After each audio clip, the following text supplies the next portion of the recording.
En este bloque vamos a estar hablando de los informes psicológicos. Hemos estado también muy pendientes de que tengáis en cuenta que los seguimientos es una herramienta pues, para poder cumplir determinados objetivos, pero sí que es verdad que el informe psicológico va centrado mucho a nuestra profesión y que de alguna manera bueno, pues, intentamos desde APEC siempre tener una metodología y unos criterios y explicaros un poquito cómo es lo que nosotros hacemos para que bueno, pueda serviros. Siempre un informe o una estructura base luego se puede modificar, personalizar y añadir nuevos apartados. Desde nuestro punto de vista, nuestro informe psicológico, nuestro índice de informe psicológico tiene 9 apartados y voy a comentar muy brevemente cada uno de ellos. El primero es los datos personales y dentro de los datos personales que todo el mundo sabe, como el nombre, la ocupación, el lugar de nacimiento o la edad, hay dos que normalmente son los que se olvidan y que nos parece bastante importante recalcar. Uno es la evaluación solicitada por, es decir, a instancias de que se está haciendo este informe, a veces es a instancias de un profesional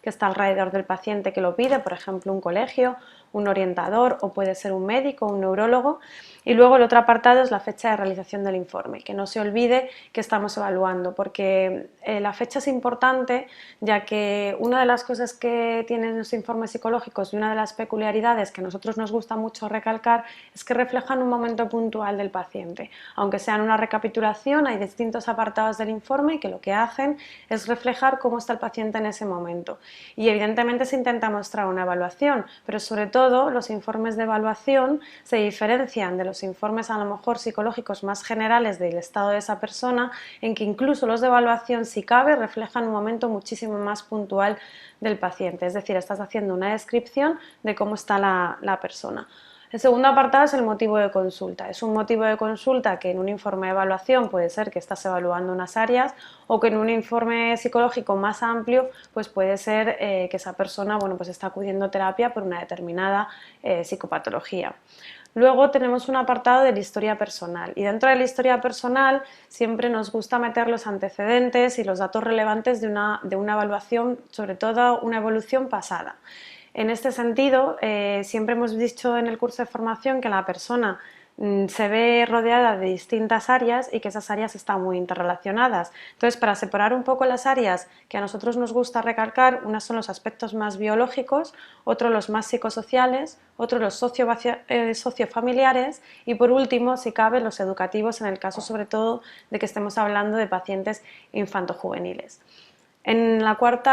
cuarto lugar está la diferencia entre si estamos haciendo un informe de evaluación o un informe de intervención psicológica y de alguna forma, bueno, pues ahí se refleja precisamente cuál es el motivo por el cual se está realizando este documento y qué utilidad, sobre todo práctica, tiene. En el apartado número 5 también igual, si estás haciendo un informe de evaluación vas a reflejar qué pruebas se están realizando y si estás haciendo un informe más psicológico relacionado con la intervención, qué técnicas se están empleando. En cualquiera de los dos apartados y sobre todo en el aspecto cuando estás haciendo un informe de evaluación es bueno reflejar no solamente el nombre de la prueba sino para qué sirve. ¿Por qué? Porque nosotros siempre estamos diciendo que estos documentos son documentos que tienen que ser muy prácticos y por lo tanto es importante que la persona que le llegue el informe no tiene por qué entender o saber las pruebas y la utilidad de las pruebas psicológicas o la utilidad de las técnicas psicológicas que estamos utilizando. Así que poner el nombre de la prueba y una breve descripción siempre ayuda mucho a que este documento tenga una gran utilidad. En el apartado número 6 es un análisis de los resultados. Cuando analizas los resultados de las pruebas psicológicas, de alguna forma es algo muy objetivo y se plasman las puntuaciones de dichas pruebas y cuando estás en el apartado de hacer el informe de una manera más relacionada con la intervención, bueno, pues qué resultados de esas técnicas empleadas que anteriormente has descrito tienen en este paciente. Cuando haces el apartado número 7, que es la integración de resultados, lo que pretendes de alguna manera es hacer coincidir o hacer un resumen de qué significan los resultados que has obtenido con la evolución del paciente, incluso ya metiendo el estado actual por el que está pasando esta determinada persona y sobre todo también metiendo en los pacientes infantojuveniles esos aspectos que van rodeando como por ejemplo el ambiente familiar o el ambiente educativo. Por último, el apartado de conclusiones se caracteriza porque una vez que has hecho la integración de los resultados y pretendes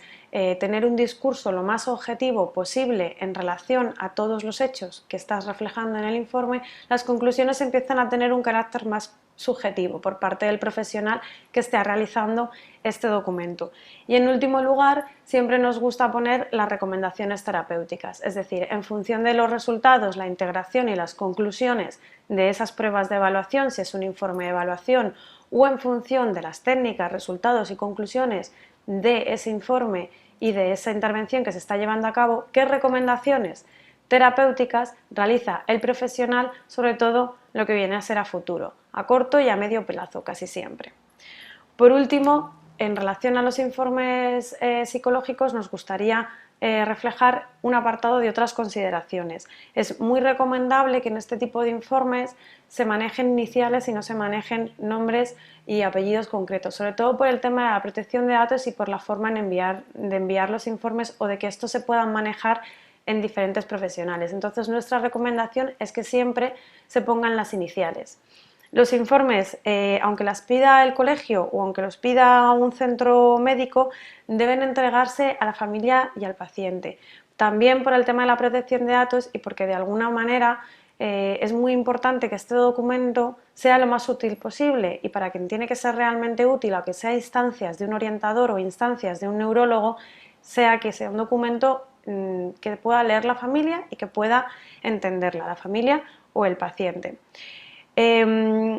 Siempre nos gusta poner en el documento unas notas que reflejan precisamente lo que he comentado anteriormente, que es el estado en el momento en el que se encuentra el paciente, es decir, ese estado puntual en el que tú estás evaluando y ese estado puntual en el que tú estás interviniendo, porque lo que intentamos es que un informe sea una descripción del paciente, pero que no lo estigmatice lo máximo posible, sino que siempre dé la posibilidad de que con una intervención pues pueda convertirse en otro tipo de persona que alcance los objetivos para los cuales se ha empezado un tratamiento. Por eso os ponemos en el apartado de los materiales, en las diapositivas que están adjuntos a este curso, cuáles son las dos notas que reflejan de alguna manera el estado actual en el que este informe está describiendo a la persona. Y simplemente lo que intentan de alguna manera es precisamente recalcar que es un informe que describe en un momento puntual a la persona. Os voy a diferenciar los tipos y la utilidad de los distintos informes para que de alguna forma cuando os pidan un informe psicológico sepáis cuál es la mejor manera de cubrir la necesidad de esa persona que lo está pidiendo. En primer lugar, tenemos los informes psicológicos o psicopedagógicos en líneas generales. No son informes clínicos, es decir, no hay una etiqueta diagnóstica. Además, si no tienes esa especialidad y no eres un psicólogo interno residente o un psicólogo clínico que tenga la competencia de diagnosticar, poner una etiqueta